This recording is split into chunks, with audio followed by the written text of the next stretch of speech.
that's a few things that I wanted to tell you guys, and we're gonna start with this wonderful event. So before we start, all those great questions, if you guys can introduce yourself and also say the project that you're working on right now, or you finished one. My name is Tracy Dixon, and I'm the owner of Casting Associates. I work with my team, Joseph Hicks and David Kramer.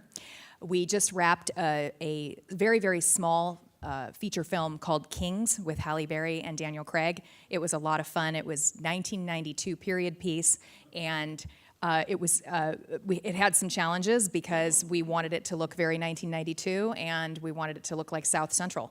So having come off of many period pieces in the past where I've used a lot of 40s Caucasian actors, it was nice to be able to do something and really switch it up. What I'm currently working on is I just recently got a pilot. I'll be starting a pilot. Unfortunately, at this moment, I have to call it the Untitled Project. I know how much you guys love that. That will be starting in mid-March. And I also just picked up a series. It's called Jean-Claude Van Johnson. Ooh. It is, yes. If you want to go home tonight and watch the pilot, it's on Amazon Prime.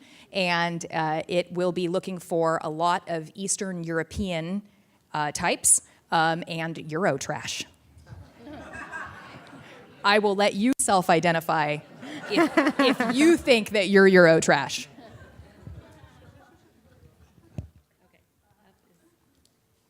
Hello. Oh, hi, I'm DeeDee Ricketts, and DeeDee Casting. It's just me. But I also partner with Carla Lewis at Headquarters Casting, and she couldn't be here tonight.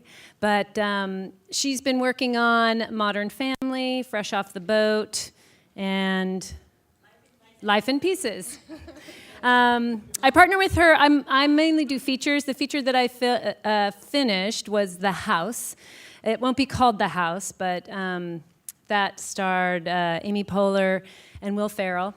And that was the casino in the basement one. And then I did the series Insecure. So many of you probably have worked on that. And currently, I'm waiting for a pilot. It'll be starting up in March, and we'll keep you posted for that one. Thanks. Hi. Wait, am I on? Am I on? Yes. I talk loud, so I don't know if I'm mic'd or not. I'm Debbie Delisi, and my husband. Hi, I'm Adam Delisi. We're casting partners. Do you get 2 for 1 with us? We just finished Suburbicon, George Clooney's Suburbicon. I see some Suburbicon faces in here. Yes? No? Maybe? Right now, we're actually working on a Steven Spielberg project, but it's not background. So don't get too excited. But it's a principal search, and we're just about done. And then prior to that, we just also finished a pilot, but again, not background. It's called Mogadishu, Minnesota. It's an HBO pilot. So we do both, but before Suburbicon for background, we did Hail Caesar, the Coen brothers' Hail Caesar. And I see Hail Caesar faces too. Anyway, so we're always busy. That's us.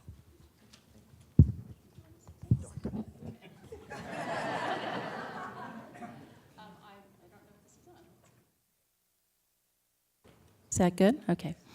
Hi, I'm Dixie, Webster Davis, and currently I'm working on A Wrinkle in Time.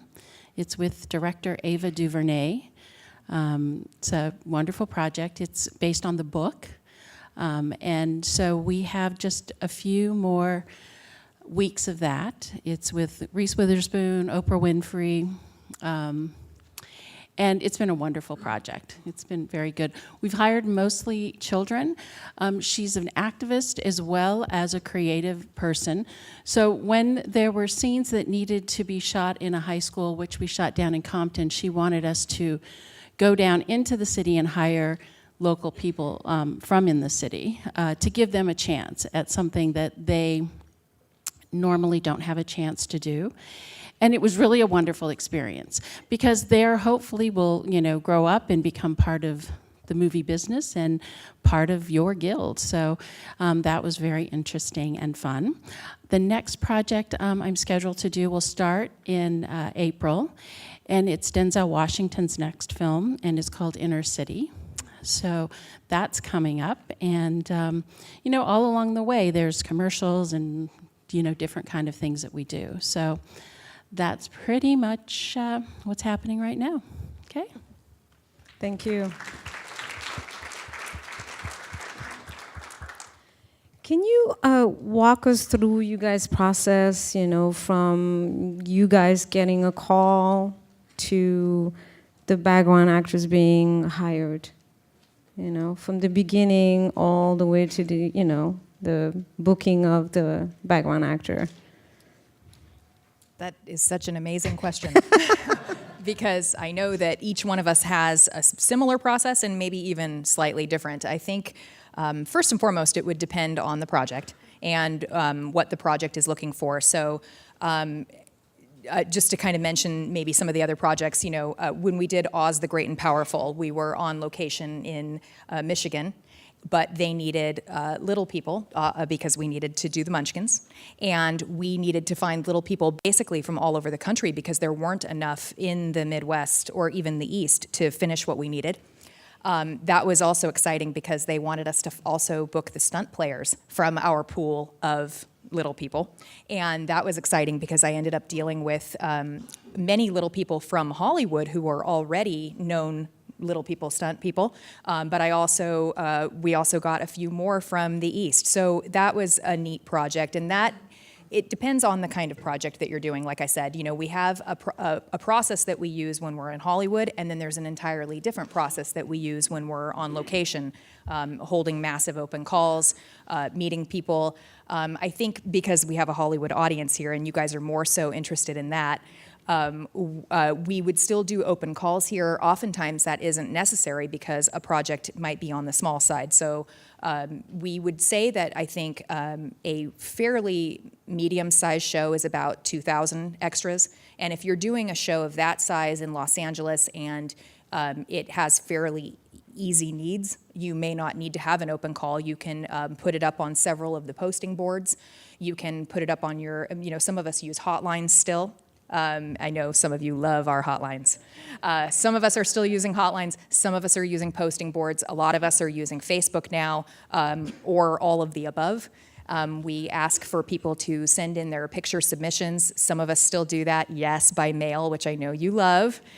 Some of us are asking for people to send it in by email. And then we are constantly printing out pictures because there's also many people who are calling us or texting us and telling us, you know, hey, can you get my picture from my calling service? So we're constantly printing out pictures from the calling services, from LA Casting, from Hollywood OS, from Now Casting, whatever all of the online boards that all of the casting directors are using.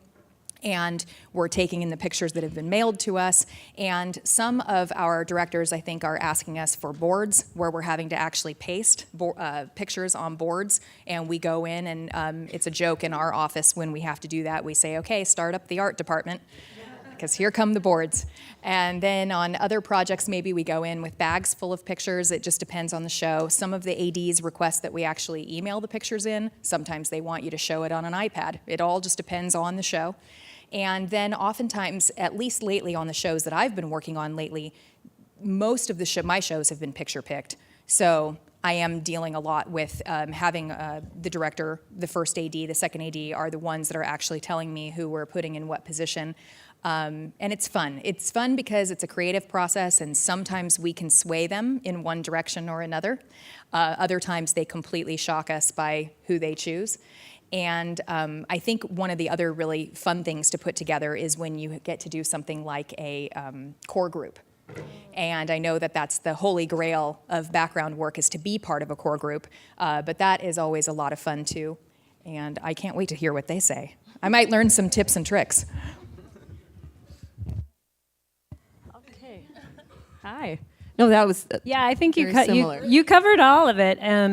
The thing that I would add to that is that whenever we start a project, and you're talking to the director and the production designer and the costume designer, we deal a lot with the wardrobe department. It's for me finding which words we match on, what their description, what it really is inside their head. When they say what sort of flavor or background they're looking for, something cold or warm or round or, colors and things like that. So it's coming up with a vocabulary that we can all agree on, because each project is different. Every director is different. Every art person is different. Every costume designer is different. So I think with casting, we really have to be flexible in figuring out what their vocabulary is so we can go out and find that for them. And translating it to you guys, too. Mm-hmm. That's very key. So we're all on the same page. Because I know that when I'm doing a board, I'll throw in what I think they're telling me, and then I'll throw in something that I see, and then I'll throw in something that someone else, and then there's just the curveball. And the curveball usually gets it, So it's kind of helping, discover what the vocabulary is across the board.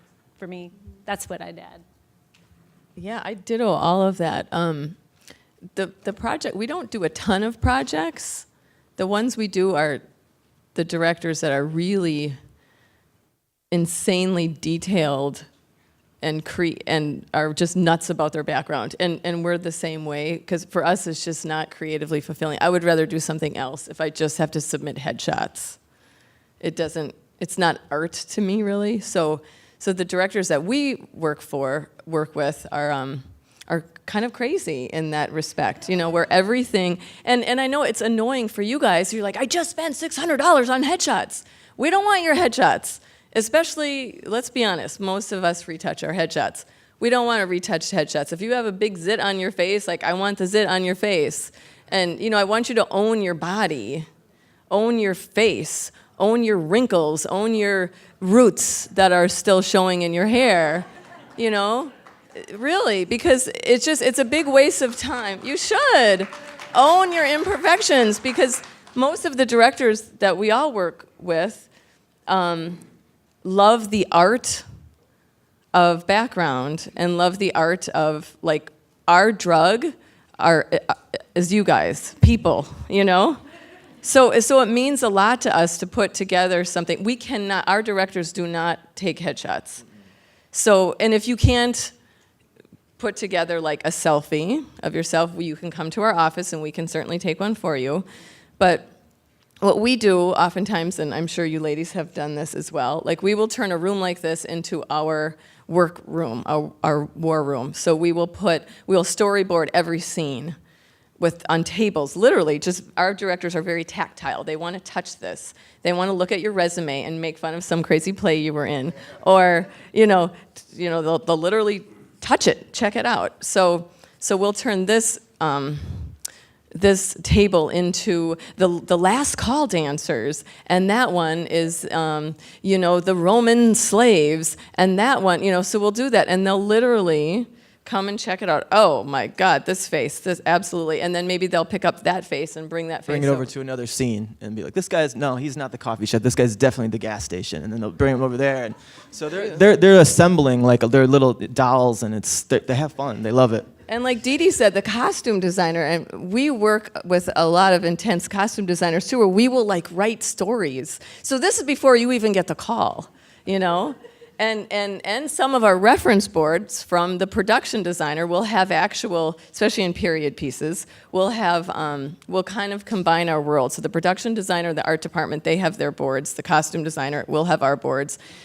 They'll get approved. And in every movie, we always try to find matches.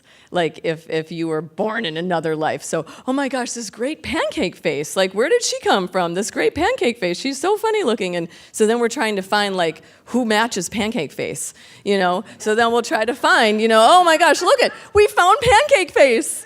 She's here, All out of love. It's all out of love. It's all out of love.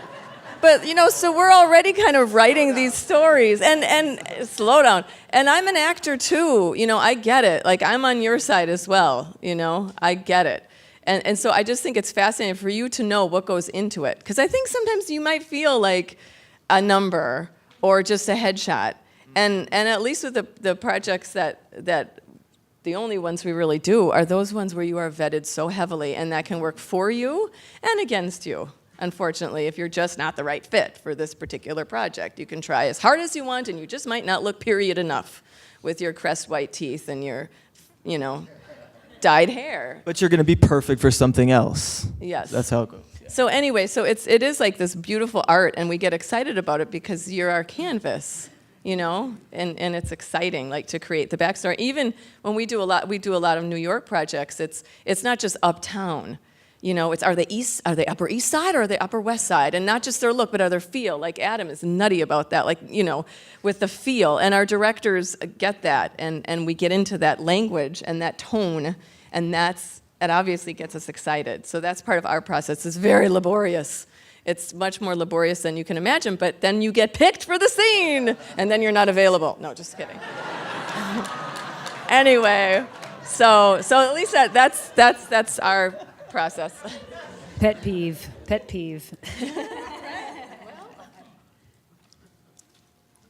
All of that is true. It is all true. I think that what we do is we create worlds, and the first thing we do is read the script, and I always try to not envision who the actors are in the film until the director tells us exactly who's cast and who's doing it. And to go into the meeting with the director with a very open mind, because we are going to take their words and we're going to create their world. And so sometimes, an AD will say, well, you're going to come in and meet the director, can you bring photos? And I say, no, because we need to hear from him what his vision is and what he's thinking. And the thing about it is that nothing is personal for when you decide to do background work or even actors. We want the person that you are today to show up, not the person that you were in high school, and not the size that you think you are in your driver's license. Because that's the worst thing, is when you show up and somebody does not look like their photo or their size and they've changed. And, another fellow casting director of ours who isn't here tonight said the worst thing that, happened to the film industry was the internet. Because you can put something out on a website and put your pictures up anywhere, but if they don't look like you, it's very, very difficult for us to, be able to cast that way. So oftentimes, most of the projects I do are very, specific. Like when we did Lowriders, we had to go into that community and cast people that have those cars, that live in that community, that do those things. When we did Dunkirk, they shot in Europe, and it's the story of, the British soldiers that were rescued. And so Christopher Nolan was there for all those months. He saw all those people. He knew what it had looked like, and we needed to match that. So we had to match something that had already been set up, had already been shot. And the other difference is it was European. So American 18-year-old boys look different than 18-year-old boys in Europe. They're thinner, they're taller, they're smaller, their structure is different. So it took a long time to find just the right people to do that. Because in the back of your mind, he's already seen this. He already knows what this looks like.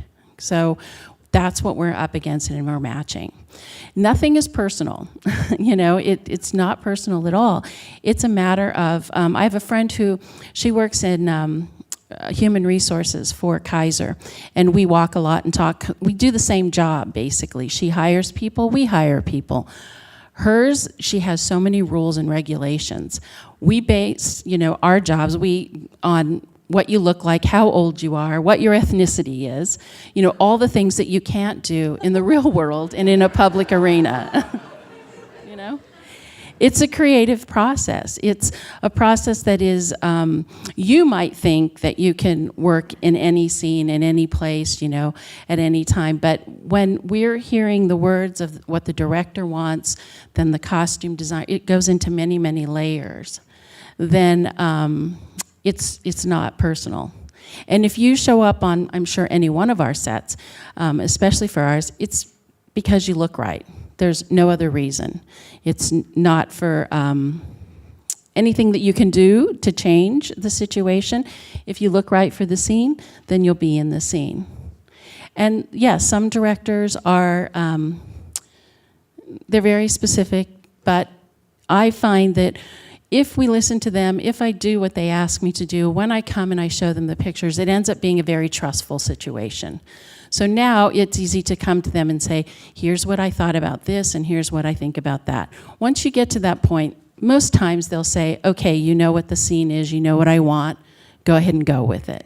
Okay, and then there are all the technical aspects of it, and that is, working with the talent. It's a matter of if we're calling you direct, if we're calling you through your calling service, if you've posted, your availability, how far in advance, there's that business aspect of it. And I guess my advice to you, if there is any, is that just, be honest with your skills, what you can and cannot do. That's very important. If you tell someone that you can ride a horse and then you show up and you've never been on a horse, that's a problem. Just anything that you think is different from what you're representing yourself as, then we should know that. Because sometimes we get to meet you beforehand and sometimes not. We've met you in the past, but things change and people change. Whether it's your hair, you've grown a beard, all those things matter, okay? All right. Let me just jump in on what she said a little bit. I just wanted to say that when you're filling out your registration forms at all the companies, be extremely thorough as much as you can. One time there was a casting company working on a movie called Coyote Ugly. And that would be Tammy and Dixie. And I was a non-union extra at this point, registered with Cenex, but I also went to Tammy and Dixie's open call. And I wrote on my form that they were looking for people who had musical instruments. And I wrote on my form that I have a French horn. And I got a call from them one night, and they said, hi, we need you to work tomorrow with your French horn. And I said, I'm so sorry, I'm not available. I have a college class. They said, are you sure? Because it's a SAG voucher. And I said, okay, now I feel compelled to tell you that I don't know how to play it. But it didn't say that on the thing. It just said, do you have a musical instrument? So they said, that's okay. We just need you to walk through the scene holding it. So I said, I can't. It's a SAG voucher. I'll be there. What time do you need me to be there? And when I showed up the next day, the entire scene was the most beautiful thing I'd ever seen, but it was punk rockers. And I showed up showed up like they told me to, in a long black skirt and a black blazer and my French horn, but I felt a little nervous. Am I at the right place? Because it was all punk rockers and these gorgeous African-American ladies with awesome hair, and they all had their bongo drums, and I'm going, gee, what is going on here? But I was the conservative girl in the scene. So the main thing that I wanted to tell you guys is just continue to fill out those forms as thoroughly as you can and throw in any random thing, even if you don't think they're gonna call you for it. It was hanging on my mother's living room wall with a plant growing out of it. So I also needed to pull that out, clean it up.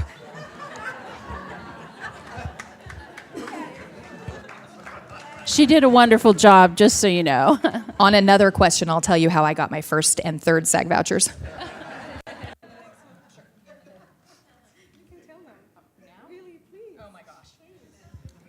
So my first SAG voucher, I went to an open call for a movie called Magnolia, which was being done by Rainbow Casting, Jeff Olan, and they were looking for people who, I filled out that form as best as I could, but when it came time to be calling his hotline, I was checking it all day, every day, 5 times a day, and I'm just like, I'm sure you guys have done that before, and at one point he was looking for luxury cars, and he needed somebody with a green Land Rover to work tomorrow.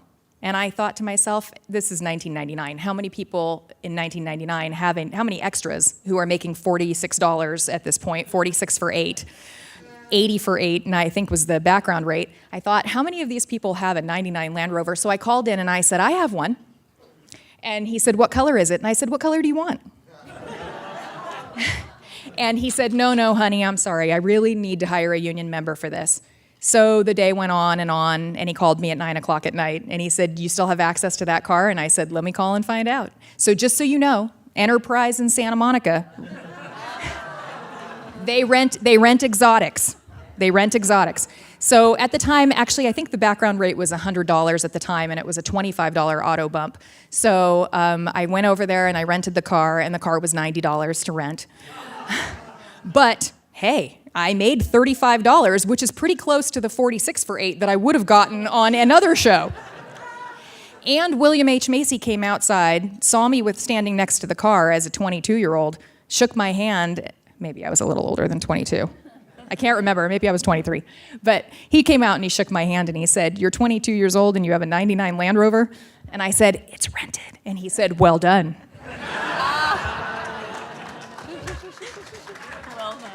That's a great story. So, how can I talk this? The main reason that I tell those stories, actually, and I tell this to all of the non-union background who ask me why I haven't given them their SAG vouchers yet. The reason I bring up those stories, and thank goodness David Kramer and Joseph Hicks are not here right now because they've heard those stories, I think, a few times. But the main reason I bring that up is because I always tell people, you don't get anything in Hollywood. Hollywood is about what you're hustling for and what you're working towards. And what are you willing to do to get your SAG vouchers? And I mean that in the most classical, nicest, cleanest way. Thank you. But everybody here already are I know. SAG-AFTRA members. I So know. what can you tell them, in order to keep getting the next job and the next job and the next job? One of the things that surprises me the most about SAG background actors is that they don't know maybe the fundamental rule, which is every time you introduce yourself to one of us, every time you're checking in, always say your first and last name. People see me all the time on sets, and they say, "Hi, Tracy," and I'll say, "Oh, tell me your name again," and they say, "Oh, it's Joan." That was your opportunity to constantly imprint your face and your full name in my mind. And of course, the real Joan always says her full name because she knows that rule. But for anybody else who's here, I hope every time you're introducing yourself to a casting director, even if you know they know you, just say, "Hi, it's Tracy Dixon. Nice to see you again, Dixie," because that is really your chance to really imprint your opportunity. And then, as we were saying earlier, and I know these guys would agree, just always submitting to anything that you are right for. Try not to submit for the things that you know that you are wrong for, because I have a few background actors who are always submitting for African American roles when they are clearly Caucasian. And vice versa. So I really I really want you to submit for everything that you are right for, but hold off on the faux pas stuff as much as you can, just because it makes me think to myself, this person doesn't know how to follow directions. And the main thing that I'm looking for on sets is somebody who can follow directions. What is your tip? Oh, are we on tips now? Now we're on Yes. tips. Oh, okay. Oh, yeah, I would follow that up as well. There's nothing more frustrating than searching for one specific type, and then the curveball comes in your search. And I have to agree with you. It would be, they don't understand. My advice is to know who you are and sell that. Thank God for selfies, really, because when I get submissions and I know I need a certain type, and I see the right look, I'll contact that person and say, okay, I'm actually going to be looking for a Muslim person. So take another picture, and I art direct the pictures and put a scarf on. I did we redid Afghanistan for Charlie Wilson's War, because they shot everything in Morocco and didn't come out right. So like you said, there is a director that his whole movie has already been shot, and he has to redo this one piece. And so he had to recreate this Afghan village up in Calabasas, or where the 15 and the grapevine. So we created, so I did a nationwide search for actual Afghans, the recent Afghan immigrants, but I had to art direct them because the Afghans, or the Moroccans who were playing Afghans in Morocco, are very thin, and that's a very specific type that's hard to find. But we went to the Taliban by the Bay, otherwise known as Oakland, and and Fremont, Taliban by the Bay, and bust them down and that sort of thing. But that just goes to find out who you are, what your look is, what you feel most comfortable in, and what you can sell. That's what we really expect you to know. That's my tip.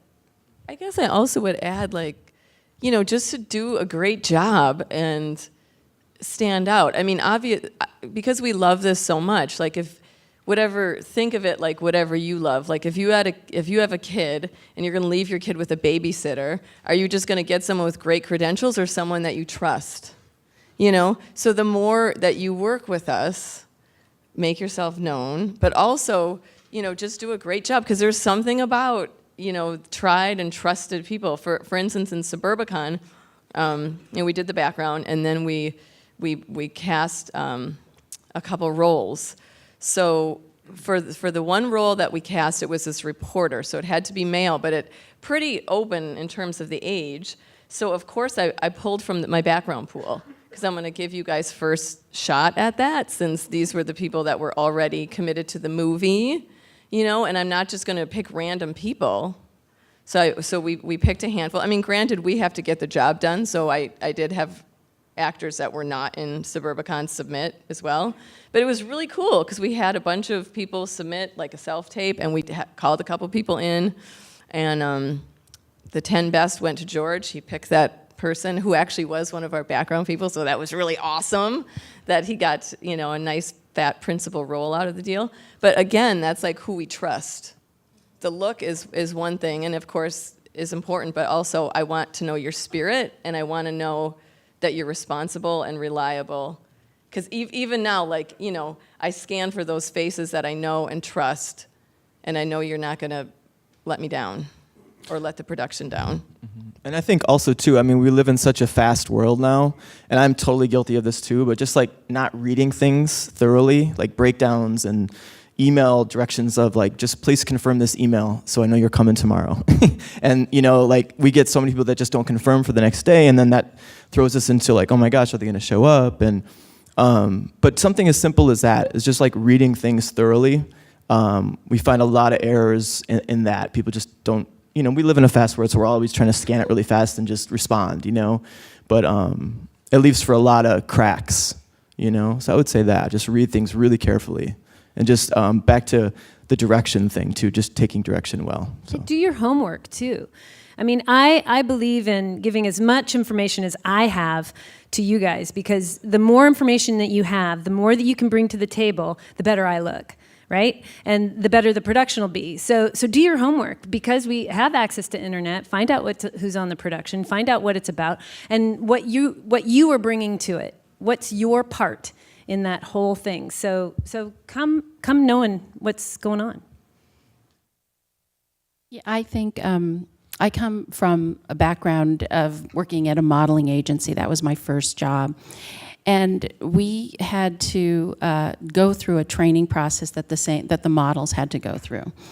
And I think when I first moved here in 1989, I felt that there was a difference, maybe you all can speak to this too, in how things were done. I felt like there was a whole group of extras, and they were SEG, I guess, at the time. And their wardrobe was really important. Like, we knew these people had fabulous gowns, and these people had great tuxedos and things like that. And I know that there are rules from, you know, with SAG that you have to get paid for your wardrobe and things like that.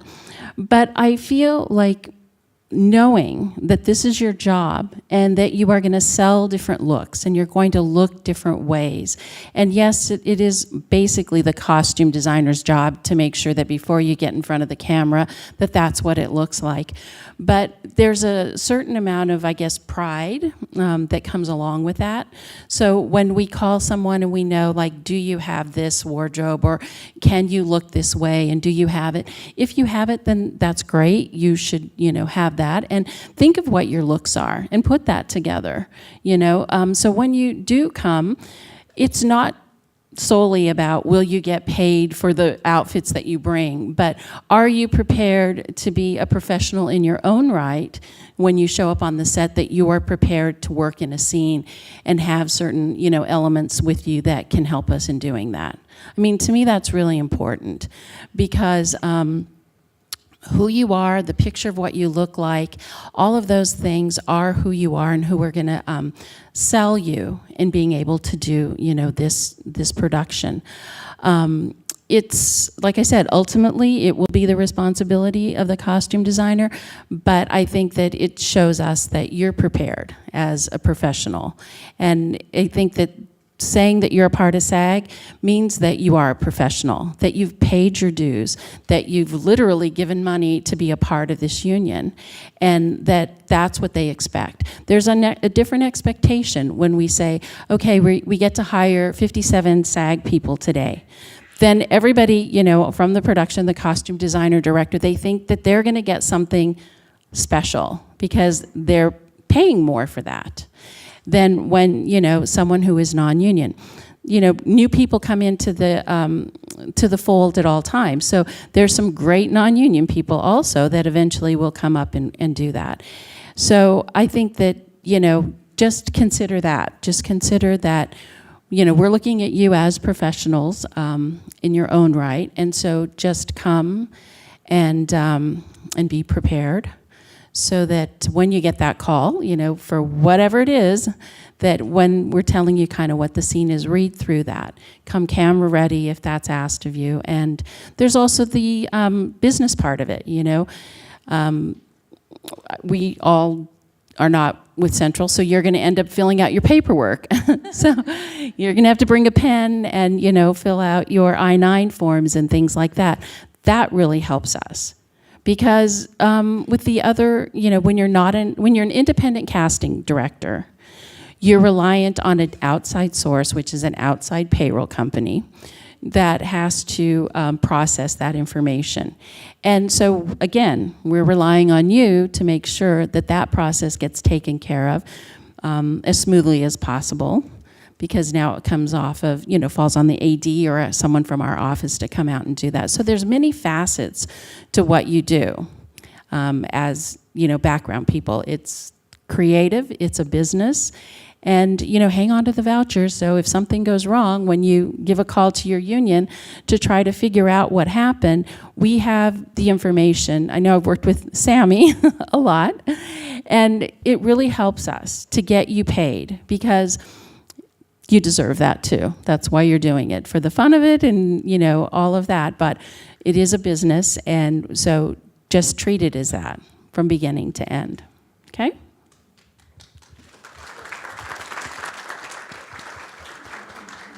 So Tracy, you just brought up the wardrobe. If there's, if I can afford just few pieces, what are those pieces that I should have as a background actor? Well, it depends on your look. It definitely depends on what your look is. But I mean, for guys, it's always nice to have a business look, and for women as well. If you're mainly a character actor and that's basically what you are, then it may not be, the right thing to do.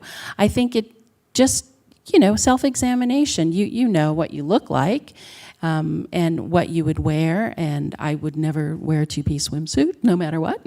But so I would know that, and there's just certain things that what you look like you look like a senator, so you would probably get cast as that, and you would wear a suit, right?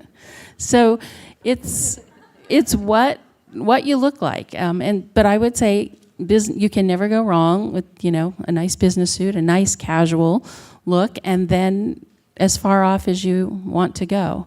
We'll give you descriptions. They give it to us, and we'll send it to you, and it will say, these are the colors, these are the types, and these are the things. So lots of thrift stores that sell great wardrobe that come off of other movies. So, Anyone? Any suggestion of somebody who's starting and wants to build up their wardrobe to do this work? What should they look for? What should they invest on specifically? It really is just all based on your look. And, I think when the SEG extras were around, it was really important for all of the men to have tuxedos. I know white dinner jackets, for some reason, was like a big thing back then. Now we're not seeing that as much. I think now, for the ladies, if you are heavier, if you are, I would say, maybe a dress size 10 or above, and you wanted to invest in some nice 40s, 30s, 40s, and 50s clothing, that might work to your benefit, because it would be very difficult for us to ever be able to book you because we're given booking restriction on period shows. We're often... That would have been my thing. Find a period, if you're going to invest in one piece or a piece, and it's so hard to predict what...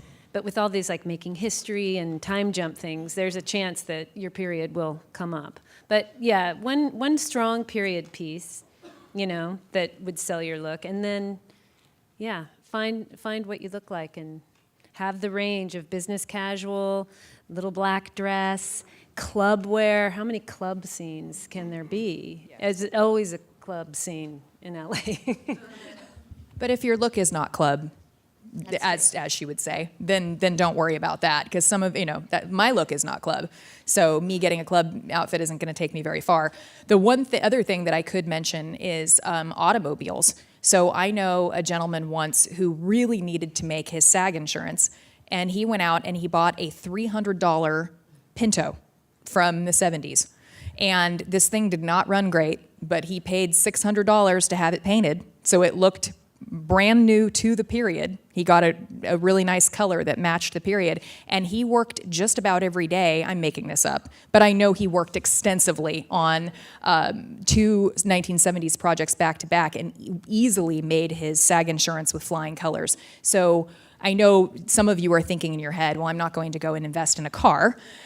But I also know that, I know it crosses your mind for some of you who've been at this for a while, that when you do go and purchase your car, it actually pops into your head, I'm not going to buy red, white, or black. I know. And you know how I know is because I already had been in casting for many years, and when I bought my newest car, which was my first new car in 2004, it even crossed my mind not to get a red, white, or black car. You guys were speaking about, picking someone and then you hoping that that person is going to be available and that person is not available. What do you guys use to check people availability? Do you guys, use the calling services a lot, or do you book people directly? What is your process when you go in to book someone? I mean, our office is just really old-fashioned, so we make love to the telephone. It just the email thing. Someday we'll get better. Yeah. We've gotten a lot better, yeah. But we will just hand call people, hand call, and it changes, right? And I get it if you get a gig, but I will say this too: I really appreciate if you tell me you're available, and then you get booked for something else. If I can't book you, and I get it. If I can't hard book you, I know all the words and all the rules. Just give me a heads up.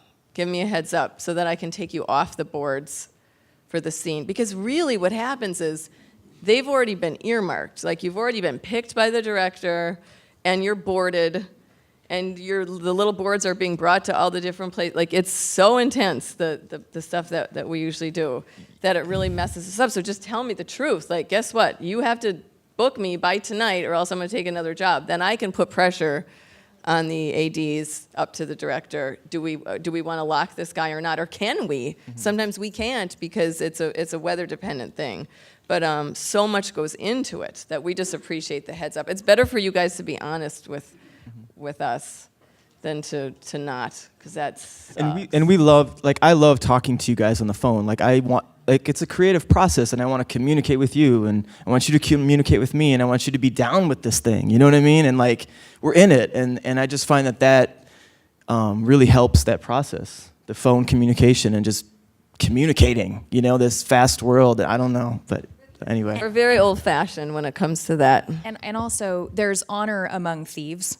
So if you're booked on her show and now you can't do my show, you can let me know, and oftentimes we will work that out behind the scenes, because there is honor among thieves. We recognize that a day-to-day recall takes precedence, or your period piece that's working 3 weeks from now that was so important for your director, okay, fine, I'll let him go, because we know how hard this is. So keep that in mind when you're letting the one casting director know. You can always mention to them, gosh, Dixie has me lined up for something, Debbie has me lined up for something, and we will work behind the scenes to try to see if we can get that fixed.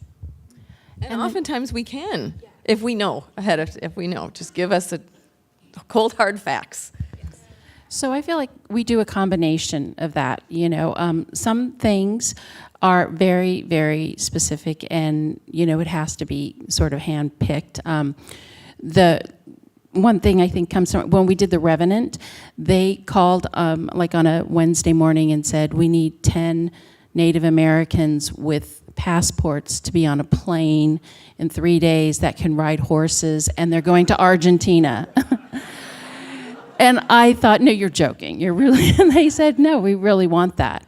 So I thought this was going to be the day that I was going to end up calling and saying, I can't do that, But we ended up getting a guy from Canada, one from Wyoming, one came from Minnesota, all across the country. And they all landed in LA and got on a charter plane that morning and took off.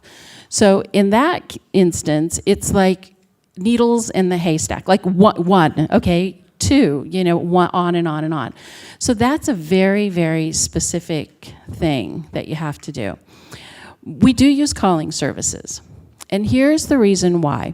It is fast-paced. There are a lot of checks and balances that need to happen. And I think that someone who is not suited for this business they will show themselves soon enough, right? So they will go through the system. And if we see that there's someone who's like from calling service to calling service, and that service we can say, why is this person now with this person or whatever, we can see that there's a problem. So it is a way of checking to see someone's reliability and responsibility, because they are paying their calling service to help them keep their schedule and get them jobs. Some people like calling services, but some people don't. We don't rely on the calling service to confirm everyone's information. You'll still receive an email from us. You'll still have to call a confirmation line. I won't go to sleep at night until I know everyone on the call has confirmed. But something always happens. A car breaks down, someone has to go to the hospital. Something happens in between that time. And it's inevitable, because we are dealing with humans and they're not inanimate objects. So, it's a combination. It depends. It depends on what the look of the show is, if we can hire people through the calling service, or if we can hire them, if it's so specific that we have to hire them direct. That's a complete, up to the individual. It's like finding a doctor. Which doctor do you want to go to, or do you want to go to a specialist? So that's how we do it. I don't know how others, I know that I don't know, do you do calling services? We don't. You don't? We Yeah. don't. And some people don't. And most of the people who have, who've been through, in the calling service system, they're people we've known for a very long time. They've worked, in the film business for a long time, so we know them. I had a calling service. So people ask me, why would you be a fan of a calling service? Well, I'm not a fan of a calling service just because I'm a casting director. I'm also a fan of it because I grew up in that system. I used to be with Cameo. I was non-union. I was working. We're talking about the glory days, you guys, and I know some of you guys remember this, but I would say in the late 90s, now keep in mind, I was 18 to 35, right? But I was, and actually I was able to work 18 to look younger, and I was able to work as upscale. So I was working 7 days a week and having to book myself out 3 weeks in advance with my calling service, because they would have me up and booked for something else already. But that was the glory days, and I was non-union. But I can say that I was working with the same background every day And so there was that sense of camaraderie, and I got a feel for how the calling services work. And so I understood kind of the value of it. So then once I became a casting director, it was easy for me to just think to myself, you know, gosh, I think it's great that when a casting director calls a calling service. And I feel like sometimes the people who have calling services are the ones who do want to work every day. I feel like some of the people who don't have them are more of the people who are doing this for fun. And so I do sort of, I think I do about even, I'm sure you do too, I think we all do. We have to put the word out and take in everybody who's submitting. And we have to put the word out for individual calls, because not everybody wants to work a night call. Not everybody wants to work in a bikini in Malibu in January. So, you know, we're always on the lookout for the special stuff too, but am I a fan of calling services? Yes, but I'm also a fan of booking people direct. I live and die by the phone. Once you are booked by your calling service on my show, you're still going to be confirming with me at night. I do not go to sleep until every single person confirms on my show, just like Dixie. Yeah, I use the call-in services as well, and I know you guys. There are certain services that you go to for certain things, too. They all kind of have their own, whether it's unspoken or they've decided that this is the kind of look we're going for. So I do use the services. I do book direct and pull from my own files as well. But with each project starting fresh and trying to refresh the look and just keep everybody current for each project. I do try to book evenly among the services. I mean, we do try to keep it fair that way, and we do try to book evenly among the online services and evenly amongst our own talent pool, I think. And I think that's the most important part. What you'd really be on the lookout is maybe a casting director who seems to be booking a little bit too much with one service. And luckily, I feel like in our town, it's really kind of evenly distributed. Well, they move around a lot, so Yes, you know yes. that's the thing too. Well, the thing is, you all can speak for this too. When I started casting, I did commercials, and we did principal casting for commercials, and probably did over 1,000 of them. It was, I enjoyed it when I did it at the time, and when I moved to LA, I had to decide, because then I went on location and I would cast the day players on location after the cast. We were usually hired by the casting director out of LA, so we would cast the people, locally for the day player parts, and then stay on and cast the extras. So we would, moved into it in that direction. And when I moved here, I went and worked for a principal casting director, and she said, I want to have you come and groom and learn how to do this. And I worked with her for probably 2 or 3 months, and I decided that wasn't what I wanted to do. And I knew I didn't want to do commercial casting, because when you're doing commercial casting, you're in a building, in a room, in the dark, with a camera, auditioning people all day long. To this day, I can't go to a play because I feel like I'm in a bad audition, So, you find what suits you and what you like to do. And so that background in casting commercials, you see every scene as a commercial, every scene as just that piece. So it trained me for that.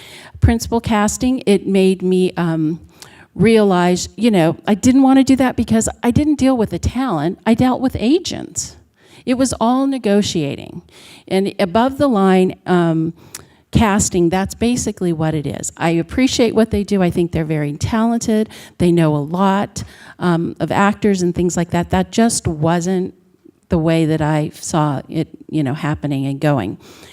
And then when I started to realize, what part of this do I want to do? And I really enjoyed extras casting. I just liked it. I liked the people that I met. A lot of people come from a different, they had a whole different career, and then they decided to do this. Or they're people who are not going to do this for the rest of their lives. They're going to do this for a while, and they're searching to find their, the next thing that they want to do, whether it's going to be acting or, whatever. So it's you have to like people, and you have to like being involved with people in order, to do this. So that's basically, why I do this. But I will also say, coming from that, is that with the background people here, we always, back in Colorado, when people were starting, we would always say, you have to be training always, you have to be in class. You never know when you're going to get called upon to be in a scene, with an actor. And I think we all go through that when they go, okay, there's only going to be the actor and one other person in this scene, and he's going to deliver this, and he may get a line, and then you have to scramble. You have to go, okay, who can I trust to do this? Who's going to be able to do this? And I feel like if there's anything that you can do for us, is that it can be any of you. Any of you should be able to do that. If you are, studying and taking a class or still learning, if you want to move to that level. Okay?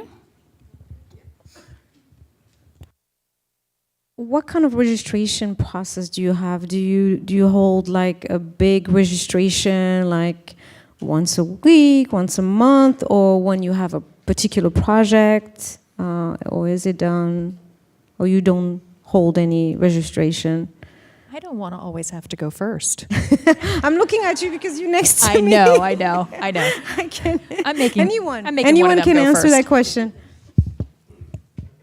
Ours is per project. Yeah, I'm per project. Yeah, because looks change, and again, like, I'll keep going back to the spirit. Like, it's not just about look, So every project has a different tone, So it's usually per project, and we keep all of it. It's insane. We have a kit in New York City, we have a kit here, we have one in Minneapolis. I think we got rid of Texas. Anyway, we keep all those tactile files. Well, see, so when we were doing The Dark Knight, okay, that was a few years back, and we were hired to oversee LA, Pittsburgh, and New York. We hired casting directors in Pittsburgh and New York to help because they knew their market, but the director wanted to make sure that there was a thread, that the whole movie looked the same from beginning to end. And he felt like we need, you to go through and make sure that it doesn't look like now we're in New York and now we're in Pittsburgh and now we're in LA, because some scenes were shot in the inside of a building, and then the exterior of that scene was shot in a whole different city. So when we did that, we did open casting calls in both of those cities. The Pittsburgh people had a service that they use, which is Agency Pro, and we use that to keep the thread. So we used that again when we came back to LA. I have, there's good and bad in everything. The good thing is that it's a place where people can go online and they can register. Registration is free. But it's like IMDb, where you can look on IMDb for free all you want, but then if you want to know what projects are shooting and who's shooting and where they're shooting, you have to go to IMDb Pro. And you pay for that, right? So it's the same thing with Agency Pro, which is not our company, it's just a housing company that holds the pictures. So for free, you can post your pictures. Then they send these annoying emails that want you to join Agency Pro. And what they're asking you to do is put more pictures. And you don't need to put more pictures, and you don't need to register. And we tell people that, but they get this and they think that it's going to get them further along, and it won't. Because that's not going to do it. It's just a place to house the information. From those pictures, I can tell you that we wouldn't always cast from those pictures, but from those pictures, we can bring people in for an interview. We can say they have the basic idea or the basic look of what we're looking. So now we can bring them in and we can see them in person and we can look at them. So that is the basic purpose for it. It's the same thing as LA Casting. We'll post things on LA Casting. You can look at LA Casting, see what we're looking for, and then you may get a call from us and we may say, okay, can you come in for an interview, and can we see you and take a picture, or can you send a selfie, So it's used as a basic way to hold information. It's not what we use to cast everything from, unless we know you and you've worked with us before and we know what you look like. And the other thing I'll say is if you register online with us and your file is in pending, it doesn't mean we can't see you. It just means until we hire you off of that site, you'll stay in pending. So there's nothing that you need to do. And if you don't want to get those annoying emails, at the bottom of the email, you can check this box that says unsubscribe. That doesn't mean that we can't see you. That just means you're not going to get those annoying emails, okay? So, I mean, it's all different. When we have big calls or whatever, big shows, we can do an open casting call. And if not, then, you know, you all have to go to LA Casting, register with all the casting companies. We all have a different system. So I think it's part of the tough job that you have to do to figure that out. Okay? And since it's now my turn, I was a big fan of the old way, and I know that not everybody agrees with me. Again, I think because I was an extra, I have such a different viewpoint on all of this, but right now I am per project, just like these guys. But in the old days, I had the standard $20 registration where you came to my office, you paid $20, we inputted all of your information in our database, and then you were with us for life. We did free updates continuously. I had somebody who was managing my database, and in my opinion, it's kind of a shame that we don't do that kind of system anymore. Now I'm back to having large open calls or working on a per project basis where people are mailing in photos to us, or I'm seeing people in person to take photos, but it's not the same. I feel like it's somehow in a way. I know that some background talent were not a fan of the old system because they felt like they had to go around and pay all of these different companies, but I think in actuality, I think it was only about 5 companies. And once you paid your $100, I think you were good. I know that there was one company out there that was charging every year, and obviously that was not a good thing. And then I know that maybe another one of the major companies you had to re-register when you went from non-union to union. But for the most part, I felt like for the union members with some of the independents, once you paid your $20, you were good for life. I feel like I said, it's a little bit of a shame that they got away from that. I feel like what it did was force a lot of the work onto LA Casting, and the reason that that's a shame is because you now have to pay $20 a month or more to be on LA Casting instead of paying your one-time fee to the casting companies. So I can see that it's 6 of one, half dozen the other, but if you look at it as you now have to be on LA Casting, then you can see there's a rub there. It's not a perfect system, and that's just the way that it is. You know, it's too bad that it's not a perfect system and that somehow it's not set up to do that. Because I think that there could be ways it is streamlined. I'm not for people charging. I don't think that that's necessary because we do get paid by the production to do our job. So, you know, that's that. We do need the talent, and we do need to be able to gather them. So, you know, there's just like we have to go through different means to do it. And unfortunately, it would be better if it were some sort of system so that you had a place to go also. And if anybody thinks of that, we'll be open to figure out how to do that better. Okay? It's a good segue to, we have iActor at SAG-AFTRA. Do you guys use it? Any of you guys use it? Sometimes, but a lot of it is just so outdated for us. You know, if we're in a real scram, but most of it is really outdated. That's the problem for us. But we do, once a project we do, but it's not that I don't use it every day. Well, there's 3 different businesses that we're wrapped up in, and one is the casting business, which is what we enjoy doing and want to do. Then there is the talent registration business. That's a whole different business. And you could spend your whole day and, you know, just doing that. And then there's the payroll business, you know. So you have 3 different entities that have to come together in order for us to do our job. And that's not doesn't have anything to do with then getting to the creative process.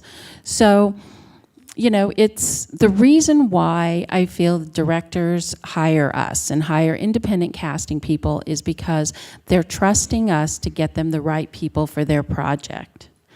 So in order to do that, we have these other hurdles that we have to go through. And it takes time. You know, I'm sure we can all attest to, you know, for every person that gets put on the call, if there's 100 people, you've probably seen, you know, anywhere from 1,000 to 1,500 people, if not more, to make that one call look right. It's not just anybody, you know. We have to pick the right people and look at a lot of people. And so there have to be a lot of sources for us to do that. The last business that we're in is the Station 12 business. So if I can put in a pitch for my fellow casting directors and the ones that are not here tonight, they would love for me to say this. If we ask you if you're current in your dues, tell the truth, because that is going to be another way to then end up on our list of people that are not following instructions well. Definitely be current in your dues. Always, if possible. If you're not current in your dues, just be forthcoming with us and tell us the truth, because that really can I have a running to-do list of people that I'm constantly following up with on some of these projects where people have told me that they're current. We work them on the job, then we find out that they are not current. And then it just adds to my to-do list having to follow up on the talent and say, did you handle that with SAG yet? Did you handle that with SAG yet? I think most of the people in this room, you guys seem to be the ones that are actively involved. So I'm sure that doesn't really apply to any of you, but there are some of our peers, unfortunately, who are chronically delinquent and chronically telling casting directors that they're current. I just want to add to that too, not about the dues, but what you were saying about, you know, like what we do. We worked on Birdman, which was shot in New York, so I can tell stories because we're not in New York. Which you know, obviously, from working with Alejandro, it was quite intense. So if you remember the movie, the stagehands, so those guys, and I'm not exaggerating, how many times did we put them on camera? Like three times, I think, callbacks to watch how they would carry boxes across the stage. Yeah. So, and then, you know, to be a background, you know, and then some people wouldn't even get the job, you know, like, yeah. He's not carrying the, you know, or he was overacting. So it was so intense. And it was so crazy, but it was amazing. Yeah. And, oh my gosh, these background, you're just to get like, you know, but to be the core. And if you think about it, those stagehands were phenomenal. Though, you know, but, oh, thank you. We know Alejandro. So, and then we actually did 10 of the principal roles, which were some of those hard to cast roles. So again, you know, we pulled from our posse, our background pool.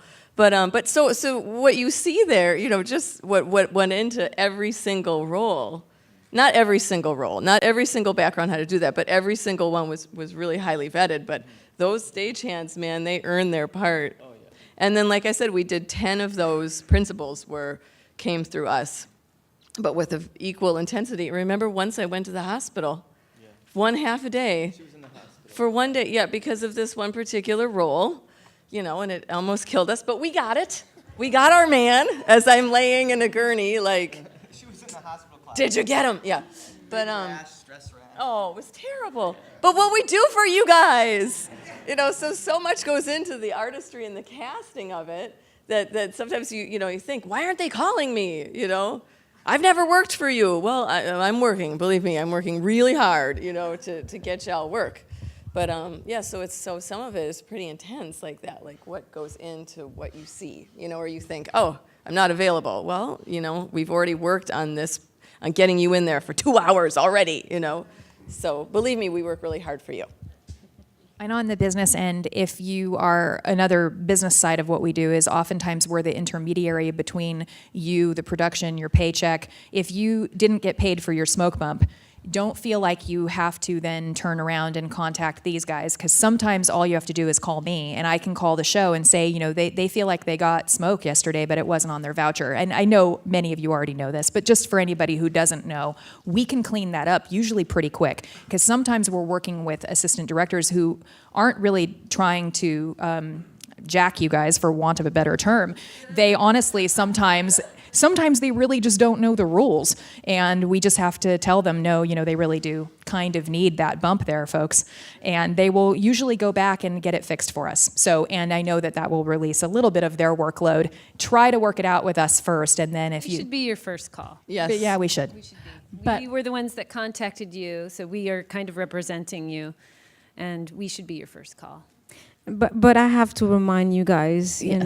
you are a member of this union, and we have 3 wonderful business rep up there that are there at your, service. So never feel uncomfortable. Don't, even if they say call them first, the union is there. I think you guys should call us. We have a wonderful relationship with the casting directors, Tracy, Yes, I agree. I always say, so please call us.